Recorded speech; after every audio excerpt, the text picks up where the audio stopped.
अस्सलाम वालेकुम नाज़रीन, प्रोग्राम मेरे सवाल के साथ मैं हूं मंसूर अली खान। नाज़रीन, 3 दिन पहले मेरे कप्तान 1 साल तक सड़कों पर तहरीक चलाने के बाद आखिरकार मुज़ाकरात की मेज़ पर बैठने को तैयार हो गए। हुकूमत और तहरीक इंसाफ ने सुप्रीम कोर्ट की तजवीज़ मानकर बातचीत पर रजामंदी जाहिर कर दी। ये खबर उन सब लोगों के लिए इत्मीनान का बाइस बनी जो मुल्क की हालात को बेहतर देखने के ख्वाहिशमंद हैं। इससे पहले तो मेरे कप्तान सिर्फ खुफिया तौर पर मुज़ाकरात करते थे और सरेआम बातचीत से इनकार कर देते थे क्योंकि वो चोरों डाकुओं के साथ बैठने को तैयार नहीं थे। मैं बूट पॉलिश करने वालों से बात नहीं करता। मैं सबसे बात करने के लिए तैयार हूँ, सिवाय चोरों से जिन्होंने मुल्क का पैसा चोरी किया, उनसे नहीं बात करूंगा। डायलॉग किस चीज का करना है? टीटीपी है, इनसे भी बात करने के लिए हम तैयार। बलूचिस्तान के अंदर जो सेपरेटिस्ट है उनसे भी बात कर सकते, सिंध में जो कहते हैं सिद्धू देश, उनसे भी बात, सबसे बात कर सकते। लेकिन जिस दिन आप चोरों के साथ डील करते हैं, आपका माशरा तबाह हो जाता है। मैं हर किसी के साथ बात करने के लिए तैयार हूँ, लेकिन चोरों से कभी बात करने के लिए नहीं तैयार। पॉलिटिशियंस किसी से कुटी नहीं करता, लेकिन जो लोग मुल्क का पैसा चोरी करते हैं, आप उनके साथ कैसे समझौता कर सकते हैं? नाज़रीन, माजी में मेरे कप्तान जो मर्जी कहते रहे हों, लेकिन अब मुज़ाकरात की मेज़ पर बैठने को हम कप्तान का यू टर्न नहीं कहेंगे बल्कि एक दुरुस्त इक़दाम कहेंगे, क्योंकि मसाइल बहरहाल मुज़ाकरात से ही तय होते हैं। अगर मेरे कप्तान ने बातचीत की अहमियत मान ली है तो ये खुशाइंद बात है, क्योंकि इससे सियासी माहौल में तवील अरसे से जारी तनाव की कैफियत में कमी आएगी। नाज़रीन, मेरे छोटे कायद की हुकूमत और मेरे कप्तान की तहरीक इंसाफ के माबैन मुज़ाकरात का पहला दौर कल हुआ, जिसमें तहरीक इंसाफ के वफ़द ने 3 शराइत पेश की। पीटीआई की पहली शर्त यह थी कि मई में कौमी और दोनों सूबाई असम्बलियाँ तहलील करके जुलाई में इलेक्शन कराए जाएँ। तहरीक इंसाफ की दूसरी शर्त यह थी कि 14 मई के अलावा एक साथ इंतखाबात के लिए आइन में तरमीम की जाए। मेरे कप्तान के नुमाइंदों की तीसरी शर्त यह थी कि मुजवज़ा आइनी तरमीम के लिए तहरीक इंसाफ के इस्तीफ़े वापस लिए जाएँ। बातचीत का दूसरा दौर आज हुआ, जिसके बाद इसहाक डार ने मीडिया को बताया कि दोनों वफूद ने अपनी तजावीज़ का तबादला किया है और मंगल को मुज़ाकरात का आखिरी राउंड होगा। इसहाक डार के बाद मेरे कप्तान के नायब कप्तान शाह महमूद कुरैशी ने प्रेस कॉन्फ्रेंस में बताया कि उन्होंने अपनी तजावीज़ दे दी हैं और अब वो मेरे कप्तान को सारी रिपोर्ट पेश करेंगे। नाज़रीन, हुकूमत और तहरीक इंसाफ में इन मुज़ाकरात सियासी कारकुनों के लिए भी सबक हैं। कारकुनों को यह सीखना चाहिए कि सियासी लीडर का हर बयान पत्थर पर लकीर नहीं होता। सियासतदानों ने तो यू टर्न लेने होते हैं, इसलिए अपने लीडर के हर बयान का पहरा देने ना बैठ जाया करें। जिन लोगों को मेरे कप्तान गद्दार कहा करते थे और जिस असेंबली को कासिम सूरी ने गद्दार कह दिया था, आज उन्हीं गद्दारों के नुमाइंदों के साथ मुज़ाकरात करने पड़ रहे हैं, क्योंकि आखिरकार मुज़ाकरात ही करना पड़ते हैं। मुझे उम्मीद है कि मेरे कप्तान के खिलाड़ी इस सूरत हाल से सबक सीखेंगे और गद्दार, चोर, डाकू जैसे इल्ज़ामात को बस सियासी इल्ज़ाम ही समझेंगे। नाज़रीन, सियासी फैसले ऐवान में या मुज़ाकरात की मेज़ पर ही होने चाहिए। मेरे कप्तान देर से ही लेकिन मेज़ पर आ गए हैं, तो हुकूमत को भी याद रखना चाहिए कि ताली एक हाथ से नहीं बचती। अगर मेरे कप्तान लचक दिखा रहे हैं तो मेरे छोटे कायद की हुकूमत को भी लचक का मुजाहरा करना होगा, वरना हालात तवक्को से ज़्यादा ख़राब हो सकते हैं। मेरे कप्तान ने तो आज कह भी दिया कि अगर हुकूमत अक्टूबर में ही इलेक्शन कराने पर बज़िद है तो फिर बातचीत का कोई फायदा नहीं। तहरीक इंसाफ और हुकूमत पर मेरे 8 सवाल हैं। सवाल नंबर 1, मुज़ाकरात की मेज़ पर आना मेरे कप्तान की तरफ से लचक का सबूत है। क्या हुकूमती रवैये में भी लचक आएगी या ये मुज़ाकरात बस निश्तन गुफ्तन बर्खास्तन की मिसाल साबित होंगे? सवाल नंबर 2, मुज़ाकरात के दूसरे राउंड के बाद इसहाक डार ने किसी डेडलॉक की तरदीद तो की, लेकिन तीसरे राउंड के लिए 4 रोज के वक्फे का ऐलान किया। कौन सी ऐसी मुशावरत है जो चंद घंटों में या एक आध दिन में नहीं हो सकती? सवाल नंबर 3, शाह महमूद कुरैशी ने मुज़ाकरात में वक्फे की वजह छुट्टियों को करार देते हुए कहा कि इन दिनों में सुप्रीम कोर्ट भी बंद होगी। क्या यह समझा जा सकता है कि सुप्रीम कोर्ट मुज़ाकरात के इस अमल की निगरानी कर रही है? सवाल नंबर 4, मुज़ाकरात में मेरे कप्तान की पार्टी के वाइस चेयरमैन और सीनियर नायब सदर मौजूद हैं। तहरीक इंसाफ के नए नवेले सदर और मंजवे सियासतदान चौधरी परवेज इलाही को मुज़ाकरात के लिए ना भेजने की वजह क्या है? सवाल नंबर 5, मेरे कप्तान ने जिन 3 नुमाइंदों को मुज़ाकरात के लिए चुना वो तीनों एस्टैब्लिशमेंट से करीबी ताल्लुकात की शोहरत रखते हैं। क्या ये कहा जा सकता है कि इन मुज़ाकरात में मेरे कप्तान को एस्टैब्लिशमेंट की हिमायत हासिल है? सवाल नंबर 6, आज मेरे कप्तान ने सहाफ़ियों को कहा था कि उन्होंने शाह महमूद और फवाद चौधरी को कह दिया है कि अगर हुकूमत सितंबर या अक्टूबर में ही इलेक्शन कराने पर बज़िद है तो बातचीत की ज़रूरत नहीं। मुज़ाकरात के दूसरे राउंड से तीसरे राउंड में चले जाने से क्या यह समझा जा सकता है कि हुकूमत बाज़ शराइत के साथ इलेक्शन जल्दी कराने पर गौर कर रही है? सवाल नंबर 7, मौजूदा चीफ जस्टिस और सदर मुमलिकत के ओहदों की मियाद सितंबर में ख़त्म हो रही है। क्या हुकूमत आइंदा 5 साल के लिए सदर मौजूदा असम्बली से मुंतखब कराना चाह रही है?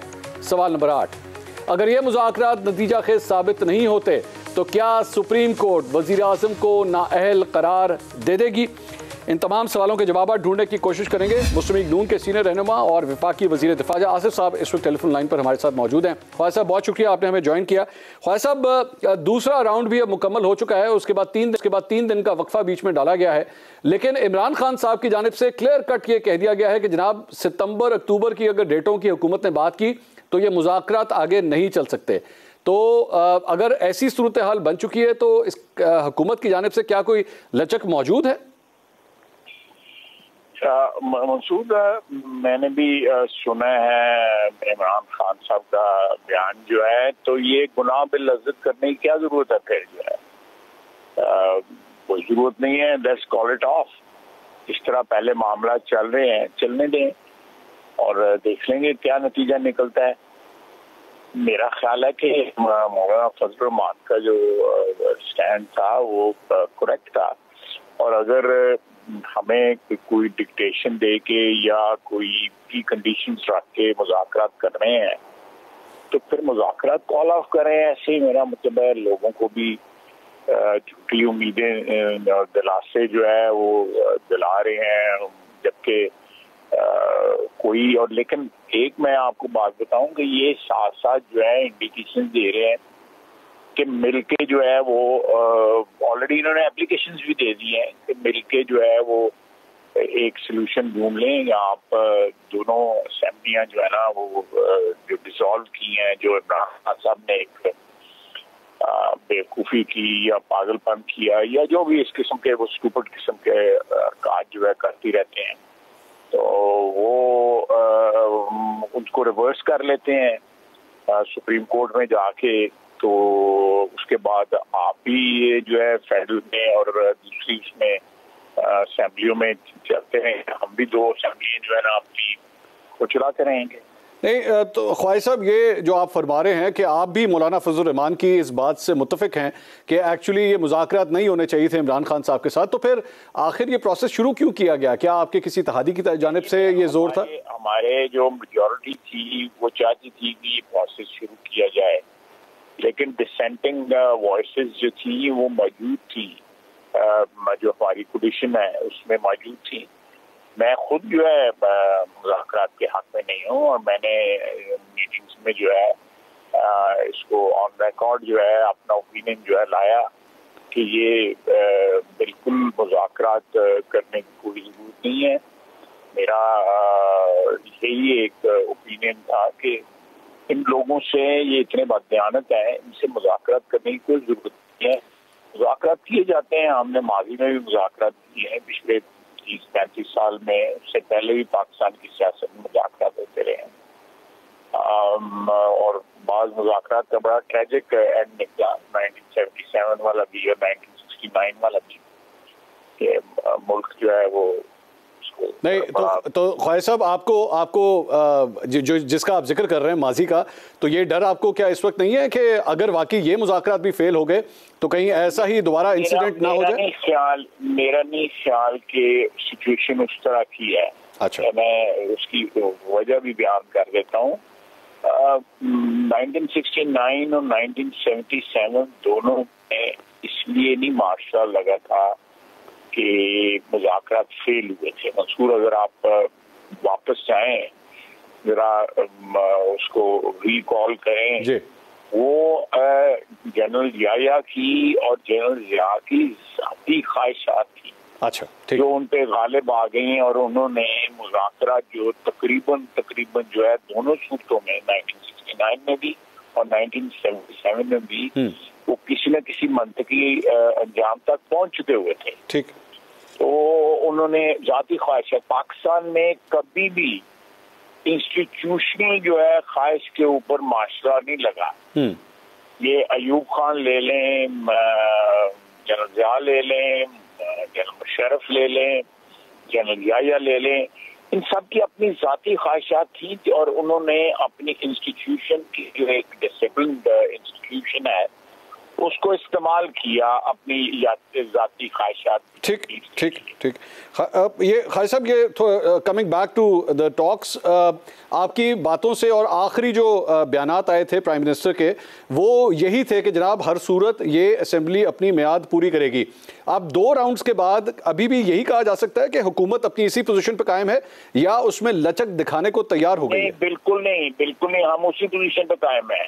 अच्छा, ये इसमें किसी को शक शुबा नहीं होना चाहिए कि हमको प्री मैच्योर जो है कोई डिस्ट्रीब्यूशन ऑफ असेंबली जो है वो देखें, इससे एक बड़ी प्रेसिडेंट सेट होगी कि किसी ब्लैकमेल में या किसी जो है कनपटी पे आप गन रख के किसी से जो है वो साथ अपने सहूलतकार में ला लिए जाएं, तो उससे ये जो सारा स्केड्यूल जो है वो चेंज किया जा सकता है या जो भी आईनी एक कॉन्स्टिट्यूशनल अरेंजमेंट जो है उसको ऑल्टर किया जा सकता है। ये प्रेसिडेंस नहीं सेट होनी चाहिए, बिल्कुल नहीं सेट होनी चाहिए। उन्होंने गलती की हुई है, आप पछता रहे हैं कि 2 असेंबलियां क्यों उन्होंने तोड़ी। अगर आप भी देखें, बड़े अक्लमंद एनालिस्ट हैं आप देखते हैं, थोड़ा सा इसको रोल बैक करें, इस चीज को रिवाइंड करें, सारी सिचुएशन को। उनकी असेंबलियां होती दोनों होती इस वक्त जी, और साथ ही अंदर बैठे होते हैं असेंबली में एज एन अपोजिशन जी, तो हमारे लिए अजाब तो होगा था ना सर। लेकिन अगर इसी तरह वो सड़कों के ऊपर आ गए तो वो अजाब नहीं होगा आपके लिए? वो तो एक ऑप्शन है, उसको हम उस वक्त डील करेंगे जब वो आएगी। अच्छा। लेकिन मैं तो एक ऐसी चीज आपको बता रहा हूँ जो हो चुकी हुई है। आप जो बात कर रहे हैं वो अभी फ्यूचर में एक आप सपोज कर रहे हैं या उसका खदशे का विस्तार कर रहे हैं। मैं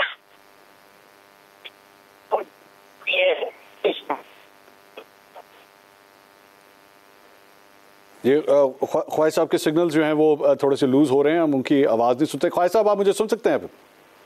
जी मैं सुन सकता हूँ जी, प्लीज।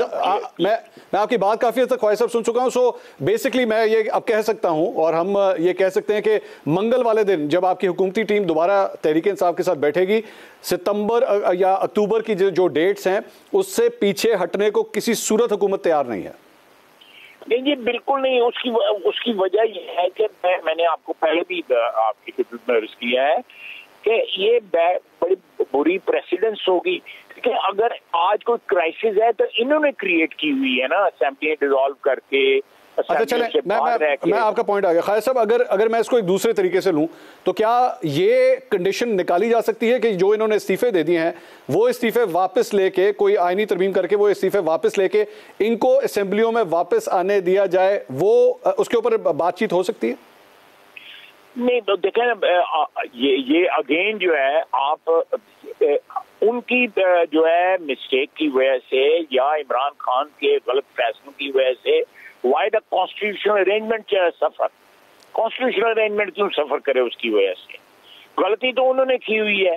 तो मेरा मतलब है सारी की सारी जो कौम जो है, ये सारा मुल्क जो है, या सारी कम्युनिटी जो है पार्लियामेंट्री जो हमारी सारा जो मैं समझ गया खालिद साहब। लेकिन खालिद साहब, आप ये तो फिर इस वक्त तो फिर ये हो रहा है, लग इस तरह रहा है कि मुज़ाकरात तो सिर्फ पीटीआई को कन्विंस करने के लिए कि जनाब जो है जैसा है इसको बर्दाश्त कीजिए, अक्टूबर तक आगे चलें, इसके अलावा और कोई मार्जिन नहीं, कोई जगह नहीं है जिसके ऊपर गुफ्तगू हो सके।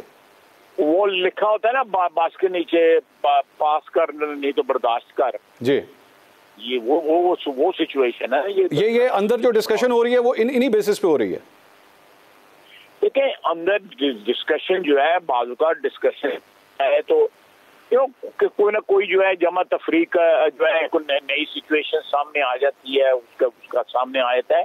उस लिहाज से मैं डिस्कशन के खिलाफ जो है ना, मैं उसको फिर भी चांस देना चाहता हूँ। अच्छा। लेकिन मैं जो इस वक्त एटीट्यूड है या जो बैकग्राउंड है, ज़हनी उनकी बैकग्राउंड है इमरान खान की। अब परवेज भाई साहब ने कहा है कि जी असेंबलियां जो है वो वापस ले आए। उनकी तो ख्वाहिश जो है, उनकी तड़प जो है डाकू राज के लिए जो है वो इतनी शदीद है, वो बार बार कह रहे हैं असेंबली बहाल कर लो तो सब अच्छा है। अच्छा, ਤੁਸੀਂ भी हंसी खुशी रहो तो ਅਸੀਂ भी हंसी खुशी रही। नहीं, लेकिन खालिद साहब ये हंसी खुशी के इस सारे माहौल में एक सुप्रीम कोर्ट का भी तो एक एलिमेंट है ना, जहाँ पे चीफ जस्टिस जो हैं उन्होंने भी आप लोगों के ऊपर निगाह रखी हुई है कि मुज़ाकरात होते हैं, कामयाब या नहीं होते, वहां से भी तो एक्शन लिया जा सकता है फिर।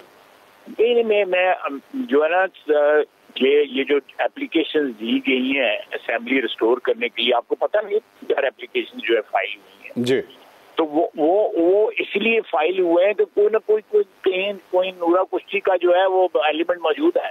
अच्छा, तो मेरी बात समझ रहे हैं? मैंने सब खोल के नहीं मैं कहना चाहता, पर समझ गए। अच्छा, ठीक। तो ये जो एलिमेंट है, इसमें कम से कम आप लोगों की अप्रूवल शामिल है? नहीं जी, हमारे कोई अप्रूवल नहीं शामिल। Why should we suffer because of the wrong decisions of Imran Khan? अच्छा, आप बताएं ना। ये खालिद साहब, आज ये इस गुफ्तगू के अंदर जो आपकी तरफ से मैसेज गया, मुझे तो लग रहा है शायद ये 2 दिन कहानी मजीद चलनी भी नहीं है, यानी मंगल को मुझे तो नहीं लगता है ग्राउंड होगा दोबारा। मैं कोई इतनी बड़ी चीज नहीं हो कि सर, वफाकी वजीर दिफा है सर, आप वजीर दिफा मुझसे बात कर रहे हैं, मैं तो आपको बहुत इंपॉर्टेंट पोर्टफोलियो समझता हूँ आपका। और नहीं, मेरा तो मेहरबानी है ये, लेकिन मेरा मतलब सारे मुज़ाकरात को मेरा एक ओपिनियन है, वो मैं एक्सप्रेस कर रहा हूँ। अच्छा। मेरे जो साथी जो है कोलिशन में जो पार्टनर्स हैं, या मेरी अपनी पार्टी के लोग जो है ना, वो चाहते हैं कि मुज़ाकरात should be given a chance. अच्छा, और इसमें मुज़ाकरात के हवाले से आपने अपनी राय का इजहार कर दिया, प्राइम मिनिस्टर की राय का इजहार कर दिया, नवाज शरीफ साहब की वैसे इस सिलसिले में क्या राय है? देखिए, मेरी मियाँ साहब से बात नहीं हुई रिसेंट पास्ट में, लेकिन मैं समझता हूँ कि मियाँ साहब भी मेरा है कि मुज़ाकरात की, मैं जस्ट स्पेकुलेटिंग, बात नहीं कर रहे कि मियाँ साहब भी मुज़ाकरात की जो फ्यूटिलिटी है ना, मेरा ख्याल है वो उस पर यकीन रखते हैं। मैं ये जस्ट क्योंकि हम पाकिस्तान में जो लोग बैठे हुए हैं, इनको हमें वो इतना लैटिट्यूड देते हैं या इतनी स्पेस देते हैं कि हम, क्योंकि सिचुएशन डे टू डे या मोमेंट टू मोमेंट जो है डील कर रहे होते हैं सिचुएशन के साथ, तो वो फैसले जो है ओपिनियन अपना देते हैं, लेकिन बाज़ वक़्त फैसले जो है ना, वो हमारी फैसले के साथ बावजूद इख्तिलाफ होने के एग्री कर जाते हैं। मैं खालिद साहब आपकी मौजूदगी का फ़ायदा उठाते हुए ज़रा ये भी मैं पूछना चाहूँगा कि इस सारे मामले के अंदर एक अहम मुलाकात भी हुई थी चीफ जस्टिस के साथ टॉप ऑफिशियल्स की, जिसके ऊपर ISPR ने एक्चुअली कमेंट नहीं किया था। उस मुलाकात के हवाले से आपको नॉलेज थी कि ये मुलाकात हो रही है? ये जो ब्रीफिंग हुई थी जी, चीफ जस्टिस के साथ जो मुलाकात हुई थी, वो मैंने एक ब्रीफिंग हुई थी ना, जिसमें MOD के लोग जाके जिन्होंने ब्रीफिंग की थी, आप उस मुलाकात की बात कर रहे हैं? जी, बाद में DG ISI भी उसके अंदर शामिल थे, गालबन DG MI भी शामिल थे, ये सवाल भी किया गया था DG ISPR से। एक तो मुलाकात जो हुई थी, जो ऑन रिकॉर्ड मुलाकात जो है, वो एक ही है जिसमें हमने ब्रीफिंग दी थी, ठीक है, हमने एक्चुअली रिपोर्ट सबमिट की थी, और उस रिपोर्ट के की कंटिन्यूशन में फिर पहले हमने कहा कि जी आप इसकी डिटेल चाहते हैं तो हम ब्रीफिंग देने को तैयार हैं, ठीक है। लेकिन उस वक्त हमारी इस बात को एंटरटेन नहीं किया गया, बाद में खुद बुला के उन्होंने ब्रीफिंग की, ठीक, और जो है ब्रीफिंग की गई MOD की तरफ से, और डिटेल ब्रीफिंग दी गई। फिर उसके बाद और उन्हीं की रिक्वेस्ट पे, आई कुड बी रॉन्ग, लेकिन दिस इज माय इंप्रेशन, उन्हीं की रिक्वेस्ट के ऊपर वो इन कैमरा ब्रीफिंग हुई। अच्छा। फिर उन्होंने कहा जी कि ये इसको यानी ओपन कोर्ट में क्यों नहीं दी गई। इस किस्म के 2 वर्जन हैं उस सारी चीज के, लेकिन मैं आपको अपना वर्जन बता रहा हूँ कि अप्रैल के अवाइल में हमने एक रिपोर्ट सबमिट की थी, ब्रीफिंग जो है सिक्योरिटी के ऊपर, उसको लेटर उन्होंने कहा जी कि आप कर दें, उसकी कोई मेरा ख्याल है कि बैकग्राउंड में कुछ बातें हैं इस सारी सिचुएशन के, लेकिन मैं वो ऑफ दी रिकॉर्ड है, तो मैं उनको रिकॉर्ड पे नहीं लाना चाहता। और ख्वाहिश साहब, सोशल मीडिया के ऊपर ये खबर भी गर्दिश कर रही थी, इसकी भी जरा तरदीद या तस्दीक कर दीजिएगा कि क्या चीफ जस्टिस की आर्मी चीफ के साथ भी कोई मुलाकात हुई है? नहीं, मुझे कथित तौर पे इसका इल्म नहीं है। ऐसी किसी मुलाकात का इल्म? मैंने जो आपको MOD का बताया वो तो बिल्कुल रिकॉर्ड के ऊपर है, उसमें सेक्रेटरी MOD थे, ठीक। और साथ उनके 2-3 और ऑफिशियल्स थे मिनिस्ट्री ऑफ डिफेंस के। बहुत बहुत शुक्रिया ख्वाजा आसिफ साहब, बहुत बहुत शुक्रिया। आसिफ साहब वफाकी वज़ीर दिफा हमारे साथ मौजूद थे। ज़्यादा पुरुमीद दिखाई नहीं देते इन नेगोशिएशंस के हवाले से जो मुज़ाकरात हो रहे हैं, और उन्होंने कहा कि किसी सूरत भी हुकूमत अगस्त या सितंबर या अक्टूबर के हवाले से कोई लचक दिखाने के लिए तैयार नहीं है। और ख्वाजा साहब का अपनी उनकी राय ये है कि ये जो भी एक्सरसाइज हो रही है ये एक फ्यूटाइल एक्सरसाइज है जिसका कोई फ़ायदा नहीं। अब मामला जो है कानूनी तौर पर फिर किस तरफ जाएंगे, क्योंकि कानूनी तौर पर एक जो डेडलॉक कायम हो रहा है उसका क्या होगा। 3 सीनियर कानूनदान हमारे साथ मौजूद होंगे एक ब्रेक के बाद। मुस्लिम नून से निहाल हाशमी साहब, पाकिस्तान तहरीक इंसाफ के वकील एडवोकेट अजहर सिद्दीक साहब, और JUFA से सेनेटर कामरान मुर्तज़ा साहब भी हमारे साथ मौजूद होंगे। एक छोटे से ब्रेक के बाद हमारे साथ रहिएगा। नाज़रीन welcome back after the break. Break से पहले ख्वाजा आसिफ साहब हमारे साथ मौजूद थे और उन्होंने किसी सूरत भी लचक दिखाने से इनकार किया। उन्होंने कहा कि हुकूमत का आज भी वही मौक़िफ़ है कि मुकर्रर वक्त के ऊपर ही असेंबली तहलील की जाएगी और मुकर्रर वक्त के ऊपर ही इलेक्शंस मुनाकिद किए जाएंगे। आखिर मामला फिर आगे किस तरह बढ़ेंगे, इस वक्त हमारे साथ पाकिस्तान तहरीक इंसाफ के वकील एडवोकेट अजहर सिद्दीक साहब मौजूद हैं। JUFA से सेनेटर कामरान मुर्तज़ा साहब हमें ज्वाइन कर रहे हैं और मुस्लिम नून के सीनियर रहनुमा निहाल हाशमी साहब भी इस वक्त हमारे साथ मौजूद हैं। अजहर सिद्दीक साहब, ये सारी गुफ्तगू ख्वाजा आसिफ साहब की थोड़ी देर पहले आपने सुनी होगी। लचक दिखाने का कोई प्रोग्राम नहीं लग रहा हुकूमत का। अगर ऐसी ही सूरत हाल होती है तो कानूनी तौर पे ये मामला फिर आगे किस तरह बढ़ेंगे? बहुत शुक्रिया मंसूर साहब। बुनियादी तौर पर एक बात तो बड़ी वाज़ेह तौर पर आ गई कि 90 दिन के इलेक्शन का जो आईनी बहरान पैदा किया इन्होंने और अब माना नहीं है, वो तो एडमिशन आ गया इनकी तरफ से कि आइन को नहीं मानना चाहते उस कॉन्टेक्स्ट में। दूसरी बात जहां तक है, ये मैं तो हैरान होता हूं इस बात से, सुप्रीम कोर्ट में अटॉर्नी जनरल इन्हीं की गवर्नमेंट को रिप्रेजेंट कर रहा है आर्टिकल 90 और 91 के तहत। वो जाके खुद वहां बिनते कर रहे हैं कि हम कर रहे हैं, हमने टीमें सेट कर ली हैं, और कोर्ट ने, सुप्रीम कोर्ट ने भी कहा था कि आपने अपने तय करना है कोई, और ये पंचायत के लफ्ज पता नहीं। मैं तो हैरान इस बात पे होता हूं कि आपको कौन कह रहा है कि आप मुज़ाकरात की तरफ लेकर जाएं। मुज़ाकरा तो आप इसलिए चाह रहे हैं कि इलेक्शन सारे एक वक्त पे हो, यही स्टैंड था ना उनका। हालांकि आईनी कदगन कोई नहीं है, यानी कहां लिखा है आइन के अंदर के इलेक्शन सूबों के और वफाक के इकट्ठे होने चाहिए। There is not a single provision and I challenge it and I own it कि ऐसी कोई प्रोविजन मौजूद नहीं है। और अगर कोई ऐसी प्रोविजन थी तो कोर्ट के सामने इतना बहस करते रहे अटॉर्नी जनरल रहा। ये लाहौर हाई कोर्ट में तकरीबन 6 दिन बहस हुई, और ये जो फैसला है ना 90 दिन के अंदर इलेक्शन कराने का पंजाब असेंबली का, लाहौर हाई कोर्ट का 10 फरवरी का फैसला है। सुप्रीम कोर्ट का तो बाद का फैसला है और उस पर हम अमल दरामद नहीं करना चाह रहे, और अब भी बड़ा और मैं तो कहूंगा ये इट्स अ हनी ट्रैप। और पाकिस्तान तहरीक इंसाफ को इस बारे में बड़ा सीरियसली सोचना चाहिए कि ये इस ट्रैप में ना फंस जाए। मुझे ट्रैप क्या नजर आ रहा है कि उन्होंने एक तरफ करके 14 तारीख का जो वक्त है ना वो तकरीबन गुजार लिया उन्होंने, और ये भी एडमिशन आ गया उनकी तरफ से कि वो इलेक्शन कराना नहीं चाहते हैं, वो इलेक्शन लेके आगे जाना चाहते हैं। और वो अल्टीमेटली वजह क्या कि 12 अगस्त जो है नेचुरल डेथ है, और जो हमारे पास इतला थी कि उन्होंने 12 अगस्त को भी असेंबली तहलील नहीं करनी थी, इन्होंने 1 साल के लिए बढ़ाना था। और ये सारा प्रोसेस इसलिए कर रहे हैं कि इस वक्त इनकी पोजीशन ऐसी नहीं है कि ये इलेक्शन लड़ सके, अवाम में जा सके। और यही एक वक्त है कि जहां सबको एक बैठकर इस बात का सोचना चाहिए कि ये आईने पाकिस्तान 1973 किस लिए बनाया गया था, दोनों प्रोविजंस को क्यों रखा गया था। एक इलेक्शन मैं कामरान मुर्तज़ा साहब से जरा इस पे कमेंट ले लूं। कामरान साहब, ये सारी गुफ्तगू आपने सुनी है, दोनों साइड्स के ऊपर एतमाद का एक फुकदान नजर आता है। आपने अजहर साहब की भी गुफ्तगू सुनी कि कहानी नहीं बन रही और जो पोजीशंस ली जा रही हैं उस पर एक ट्रस्ट डेफिसिट नजर आ रहा है दोनों साइड्स के ऊपर। तो फिर ये मुज़ाकरात का अमल क्यों चल रहा है जब अगर ऐसी पोजीशंस यहाँ पे मौजूद हैं? देखिए, हम तो इन मुज़ाकरात का हिस्सा नहीं है, मगर इसके बावजूद जो मैं समझ पा रहा हूँ वो बात आगे बढ़ी है। इनकी तरफ से जो डिमांड आई है शायद जुलाई की आई है, और गवर्नमेंट जो है वो सितंबर तक, गवर्नमेंट से मुराद जो पार्टियाँ जो मुज़ाकरात कर रही हैं वो सितंबर के आखिर तक आई हैं। तो शायद इसके ऊपर जो ना अब वो इंस्ट्रक्शंस लेने दोनों पार्टियाँ, जो मेरी इन्फॉर्मेशन है, वो दोनों पार्टियां जो है ना अपने अपने लीडर्स की तरफ गई हैं। अब पता नहीं दोनों तरफ से क्या होगा। जाहिर है कि वो अपने लीडर से बात करेंगी, फिर उसके बाद इत्तेहादियों से भी बात करना पड़ेगी। तो इस वक्त सूरत हाल ये है, और मामला मंगल तक जो है ना वो हुआ है। तो देखिए, अल्लाह खैर करें।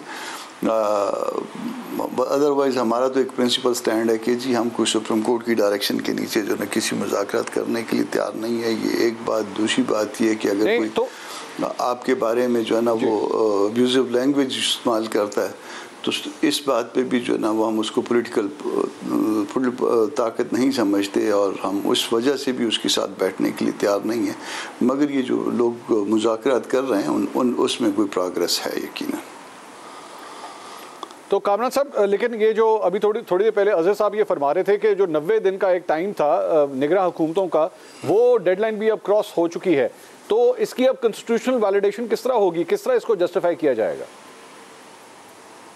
ये हमारे दोस्त जो इनका दिल करे फरमाएं। मेरा एक शुरू दिन से उसमें व्यू है कि ये मैंडेटरी नहीं है। मैंडेटरी जो चीज़ हुआ करती है उसका कॉन्सिक्वेंस होता है, और फिर जब आर्टिकल 254 के साथ मिला के पढ़े तो फिर जो है ना वो कोई और बात बनती है। इवन सुप्रीम कोर्ट ने अगर एक्सप्रेसली नहीं तो इम्प्लाइडली जो है ना इस बात को तस्लीम कर लिया है 254 वाली बात को भी, और बात उससे आगे निकल गई है। जब बात आगे निकल गई है तो असल मसला जो है इस मुल्क में फेयर और फ्री इलेक्शन का है और उसकी एक्सेप्टेंस का है। फेयर और फ्री इलेक्शन होना चाहिए, उसकी एक्सेप्टेंस होनी चाहिए ताकि मामला आगे बढ़े मुल्क के लिए, कौम के लिए। निहाल हाशमी साहब, ये सारी जो गुफ्तगू आपने सुनी है, इससे तो ये लग रहा है कि ये सारी एक्सरसाइज जो है वो फ्यूटाइल हो रही है। ख्वाजा आसिफ साहब आप ही के पार्टी के सीनियर रहनुमा है, वो भी तो थोड़ी देर पहले यही गुफ्तगू कर रहे थे। तो ये मुज़ाकरात सिर्फ एक आईवॉश है, ये सिर्फ लोगों को दिखाने के लिए सब कुछ हो रहा है? बिस्मिल्लाहिर्रहमानिर्रहीम। मंसूर भाई, जैसा अभी मुर्तज़ा साहब ने कहा, फ्री फेयर ट्रांसपेरेंट इलेक्शन होना चाहिए और इस ग्राउंड पे आके बात करना चाहिए कि जो इलेक्शन हो उसके नताइज सबको कबूल करना चाहिए। अब बात बुनियादी है कि इलेक्शन होना नहीं, इलेक्शन फेयर होना और फ्री होना और ट्रांसपेरेंट होना, ये सबसे अहम चीज़ है कि अगले 5 साल तक कोई फिर धरना और सड़कें और मैं ना मानूँ ये वाली चीज़ नहीं होनी चाहिए। तो इस पर तो मुज़ाकरात लाजमी होनी चाहिए। फिर मुज़ाकरात होनी चाहिए आर्टिकल 63A को जो रिराइट किया गया है उस पर मुज़ाकरात होना चाहिए। फिर मुज़ाकरात इस पे होना चाहिए कि कल आप जिसको डाकू कह रहे थे, क्या डाकू की वापसी करना चाहते हैं आप? एक जगह वो कह रहे हैं कि आप जो रिजिग्नेशंस हैं उसे वापस ले लें। अगर वापस आप रिजिग्नेशन ले लेते हैं और असेंबली को रिस्टोर कर देते हैं तो इमरान खान साहब ने जिसको डाकू कहा था फिर आप क्या डाकू राज लगाना चाहते हैं? तो ये मुमकिनात नहीं है, टेलर डिज़ाइन हो नहीं सकता है। उन्होंने फिर रिज़ाइन क्यों किया था भाई? अगर वो सियासी लोग थे, उनको समझदारी का मुजाहरा करना था। जो उन्होंने रिज़ाइन किया है, अब बात आगे बढ़ गई है, अब बात आगे बढ़ के चलेगी। हम ये बात एग्री करते हैं, मैं मानता हूँ कि 12 अगस्त को पाकिस्तान की कौमी असम्बली और दीगर 2 असम्बलीज़ के म्याद ख़त्म हो रहा है, सिंध असम्बली और बलूचिस्तान।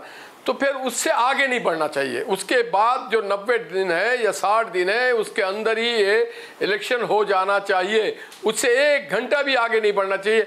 ये होना चाहिए प्रिंसिपल स्टैंड। लेकिन निहाल साहब, बुरहान हमने तो नहीं पैदा किया।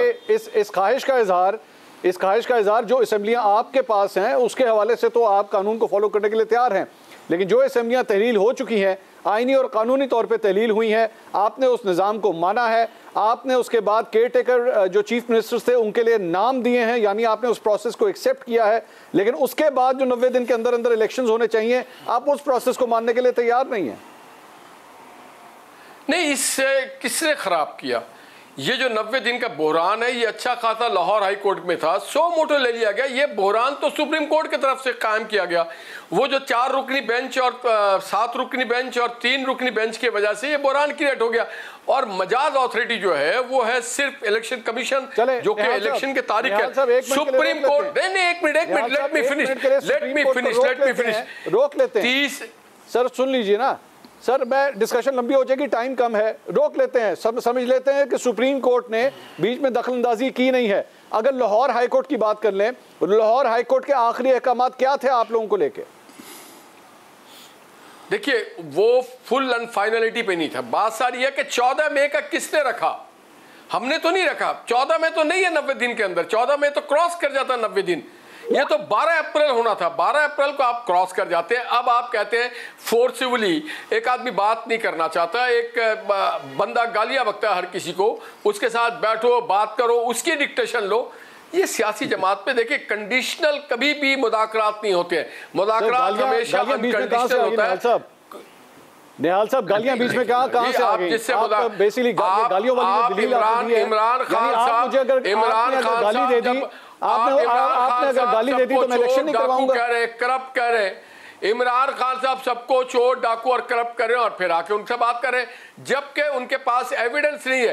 लंदन के हाई कोर्ट ने, मैं जहां तक शहबाज साहब की बात करता हूं, लंदन की नेशनल क्राइम एजेंसी या लंदन हाई कोर्ट ने कहा ही इज फ्री मैन और इन्होंने कोई करप्शन। इसी तरह पाकिस्तान के कोर्टों ने मियां नवाज पे कोई नहीं किया, इसी तरह आसिफ जरदारी पे कोई केस स्टैब्लिश। तो फिर इनकी क़यादत अगर चोर डाकू कह करके फिर अपने आप लोगों को भेजते हैं आप मुज़ाकरात करने, पहले तो आप नेक नियत के साथ आके बैठे और ये कोशिश करें कि ट्रांसपेरेंट हो, फ्री एंड फेयर इलेक्शन हो, जिसमें कोई मुदाखलत न हो। ये बात किया जाए कोई इदारे की मुदाखलत ना हो, सियासी जमातें जो है चोर डाकू लुटेरा क्यों कहते हैं और उसके बाद उनसे मुज़ाकरात क्यों करते हैं।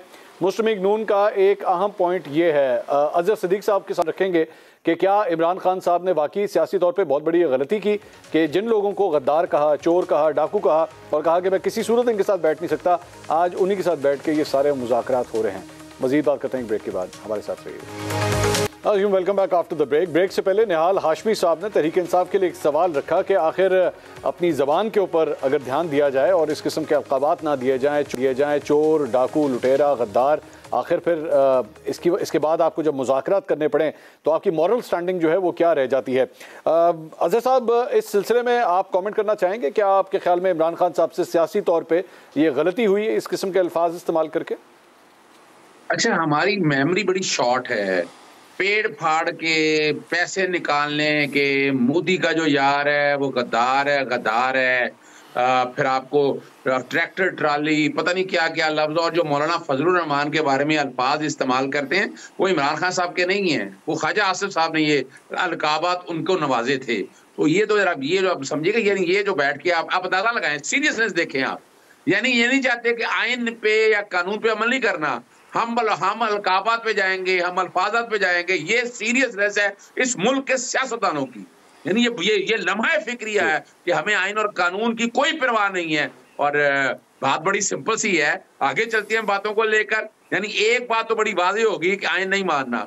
जुल्फिकार अली भुट्टो साहब का दिया हुआ आइन था, 90 दिन के अंदर इलेक्शन होने थे। और आपने बड़ा जबरदस्त सवाल किया, लाहौर हाईकोर्ट का फैसला आज भी मौजूद है कि जिसमें 90, और मैं बताना चाहूं सबसे ज्यादा कसूरवार इलेक्शन कमीशन है। इलेक्शन कमीशन वो इलेक्शन कमीशन के साथ मिला हुआ है। अभी तक बातें हो रही थी फ्री एंड फेयर, मुझे ये बता दें इस इलेक्शन कमीशन ने आते क्या किया है? ट्रांसफर, पोस्टिंग, रोटी स्कीम, पर्चे, यानी 86 पर्चे तो पंजाब हुकूमत ने दर्ज कर दिए हैं। ये निगरान हुकूमत एंटी करप्शन। लेकिन अजहर साहब, इलेक्शन कमीशन तो कह रहा था कि 21 अरब रुपया हमें दिया जाए, सुप्रीम कोर्ट के ऑर्डर्स हैं, लेकिन जब उनको 21 अरब नहीं दिया जाएगा तो फिर वो इलेक्शन किस तरह मुनक्किद करेंगे? मैं यही तो आपके सामने रखने लगा हूं मैं। देखिए, ये काम इलेक्शन कमीशन ने करना था। इनका आर्टिकल 220 इसलिए दिया था उनको, आर्टिकल 218(3) इसलिए दिया था, सुप्रीम कोर्ट ने इस्तेमाल किया। यानी यही वो उनको, और इसी तरह section 10 contempt of court act का दिया था, लेकिन तौहीन अदालत का वो तो इमरान खान और इन लोगों के खिलाफ इस्तेमाल करते रहे। इलेक्शन कमीशन नालायक तरीन इदारा साबित हुआ है। अगर ये सारा काम इस वक्त बुराई की जड़ वो इलेक्शन कमीशन है, ये उसकी जिम्मेदारी थी। और मैं तो जो गवाह हूं इस बात का कि लाहौर हाईकोर्ट में जब डेट देने का कहा, ये भाग गए, इंट्रा कोर्ट अपील की, आपने डेट नहीं देनी है। अब किसी भी अगर आज एक अच्छा, मुझे क्योंकि मैं आखिरी पोर्शन में हूं, अजहर साहब ये बताइए, अगर ये मुज़ाकरात फेल हो जाते हैं, अगर किसी डेट के ऊपर जो है वो अमल दरामद या आपस में कोई फैसला, मुतफ़िका फैसला नहीं होता, क्या वज़ीर आज़म के खिलाफ तौहीन अदालत की कार्रवाई शुरू हो सकती है? जी बिल्कुल, तौहीन अदालत की दरखास्तें तैयार पड़ी हुई हैं।